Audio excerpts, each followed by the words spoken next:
আসসালামু আলাইকুম। আমি Fatematuz Zohra. Welcome to my channel Fatema's dream থেকে। কেমন আছেন সবাই? আলহামদুলিল্লাহ আমি ভালো আছি। চলে আসলাম নতুন আরেকটি রেসিপি নিয়ে। আজকে আপনাদের সাথে শেয়ার করব বেগুনের চপ রেসিপি। তো দেখতেই পাচ্ছেন আমি বেগুনটাকে গোল গোল করে কেটে নিচ্ছি। তো বেগুনের চপ বানাতে অনেকভাবে শেপ দেওয়া যায়। তো ভাবলাম অনেক সুন্দর বেগুনটা, তো আমি গোল গোল করে কেটে নিচ্ছি। এই তো দেখতেই পাচ্ছেন আমি সামান্য পরিমাণ নুন দিয়ে দিলাম, দিয়ে এটা এখন মাখিয়ে রেখে দিব আমি। এই তো আমি কিন্তু বেগুনটা আগে সুন্দর মতো ধুয়ে নিয়েছিলাম, মুছে নিয়েছিলাম, কাটার পর আর আমি ধোবো না।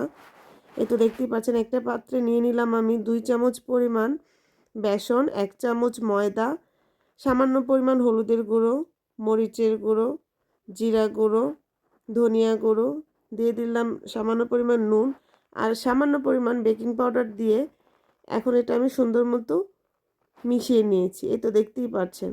তো আমি অল্প অল্প পানি দিয়ে আমি ডোটাকে বানিয়ে নেব, ব্যাটারটা বানিয়ে নেব। তো এই দেখতেই পাচ্ছেন মাশাআল্লাহ আমার হয়ে গেছে। আমি কিন্তু এটা একেবারে পাতলাও করিনি, ভারীও করিনি। তো দেখতেই পাচ্ছেন মোটামুটি ঘন একটা ব্যাটার তৈরি করেছি, একেবারে মিশিয়ে ফেলেছি। কোনো প্রকার কোনো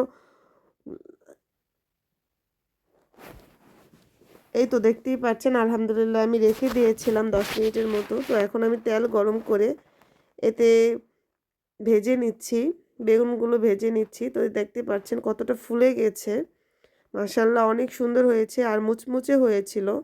তো আমি খানিকটা সময় নিয়ে ভেজে নেব যেন একেবারে মুচমুচে একটা ভাব চলে আসে। তো এই তো যেহেতু আমি কাঁচা বেগুন দিয়েছি, আপনারা একটু সময় নিয়ে ভেজে নেবেন।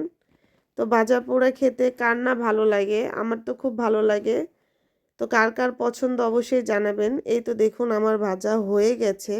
তো কেমন হয়েছে জানাবেন আর অবশ্যই আপনারা বাড়িতে ট্রাই করবেন। এই তো দেখুন আমার হয়ে গেছে, মাশাআল্লাহ দেখতে কতটা সুন্দর হয়েছে। তো thanks for watching my video. আল্লাহ হাফেজ।